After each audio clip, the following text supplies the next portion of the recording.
மகிழ்ச்சி அடைகிறேன். 1/5/2024 ஆண்டுல உங்களை சந்திப்பதில் மிகவும் சந்தோஷம் அடைகிறேன். தேவனாகிய கர்த்தர் போன மாதத்தின் வாக்குத்தத்தத்தின்படி உங்களை நேர்த்தியாய் நடத்தியிருப்பார் என்று நான் விசுவாசிக்கிறேன். ஆண்டவர் இந்த புதிய மாதமாகிய இந்த 5வது மாதத்துல நம்மளுக்கு தேவனாகிய கர்த்தர் ஒரு வார்த்தையை கொடுத்திருக்கிறார். ஏசாயா 54:17 உனக்கு விரோதமாய் உருவாக்கப்படும் எந்த ஆயுதம் வாய்க்காதே போகும் என்று சொல்லியிருக்கிறார். இதுதான் தேவனாகிய கர்த்தர் நம்மளுக்கு சொன்ன நல் வார்த்தை. நம்மளுக்கு விரோதமாய் உருவாக்கப்படும் எந்த ஆயுதம் வாய்க்காதே போகும் என்றால் நாம் நடக்க வேண்டிய ஒரே ஒரு முறை, உண்மையான மனுஷன் பரிபூர்ண ஆசீர்வாதத்தை பெறுவான் என்று தேவன் சொல்லியிருக்கிறார். தேவ சமூகத்துக்கு முன்பாக நாம் உண்மையும் உத்தவமாய் இருந்தால் நம்மளுக்கு விரோதமாய் உருவாக்கப்படுகிற எந்த ஆயுதம் வாய்க்காதே போகும். அதற்கு உதாரணமாக ஒரு வசனத்தை நான் சொல்லுகிறேன். ஏசாயா 41:11-12 இதோ உன்மேல் எரிச்சல் அடைகிற யாவரும் வெக்கி இலட்சி அடைவார்கள். உன்னோடு வழக்காடுகிறவர்கள் நாசமாகி ஒன்றுமில்லாமல் போவார்கள்.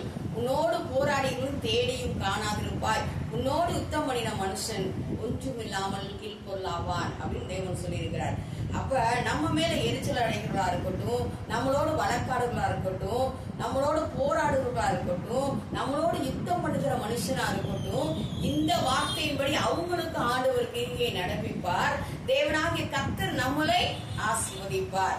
உனக்கு விரோதமாய் நியாயத்தில் எழும்பும் எந்த நாவையும் நீ குற்றப்படுத்துவாய். இது ஊழியக்காரனுடைய சுதந்திரமும் என்னில் உண்டான அவர்களுடைய நீதியுமாய் இருக்கிறது என்று கர்த்தர் சொல்லுகிறார் என்று சொல்லி அதே வசனத்துல ஏசாயா 54:17 சொல்லப்பட்டு இருக்கிறது. அதன்படிதான் ஆண்டவர் நம்மளுக்கு விரோதமாய் உருவாக்கப்படுகிற எந்த காரியம் வாய்க்காதே போகும். அது மாத்திரம் இல்ல, நம்மளை குற்றப்படுத்துகிற எந்த நாவையும் நாம் குற்றப்படுத்துகிற அளவுக்கு தேவனாகிய கர்த்தர் நம்மளை உயர்த்துகிறவராய் இருக்கிறார். அதனால அவருக்கு முன்பாக உண்மையும் உத்தமமாக இருப்போம். ஆண்டவர் சொல்லியிருக்கிறார், எனக்கு முன்பாக நடந்து உத்தமனாய் இரு அப்படின்னு ஆதியாகமம் 17:1 சொல்லப்பட்டு இருக்கிறது. நான் உன்னை மிகவும் திரளாக பெருக பண்ணுவேன். அப்ப தேவ சமூகத்துக்கு முன்பாக நாம் உத்தமமாய் இருந்தால் நம்மளுக்கு விரோதமாய் உருவாக்கப்படும் எந்த ஆயுதமும் வாய்க்காதே போகும். அது சரீர பிரகாரமா இருக்கலாம், மனுஷீக தந்திரங்களா இருக்கலாம், பில்லிசுங்கியத்தின் இல்லா இருக்கலாம், அசுத்த ஆவிகளின் தந்திரமா இருக்கலாம். எது நம்மளுக்கு விரோதமாய் இருந்தாலும் அது நம்மளுக்கு வாய்க்காமலே போகும். யாரெல்லாம் நம்மளுக்கு இடைஞ்சலா இருக்காங்களோ அது கர்த்தர் அவங்களுக்காக யுத்தம் செய்கிற தேவனாய் இருக்கிறார். அதனால இந்த மாதத்துல நீங்க எல்லாரும் ரிசல்ட் எதிர்பார்த்திருப்பீங்க. அதனால உங்களுக்கு விரோதமா எதுவும் இருக்காது. நல்ல மதிப்பெண்ணை நீங்க பெறுவீர்கள் என்று விசுவாசிக்கிறேன். வேலை ஸ்தலத்துல எதிர்பார்த்து இருக்கிறவங்களுக்கு எல்லா வேலை ஸ்தலத்துல உயர்வை தேவனாகி கர்த்தர் தருவார்.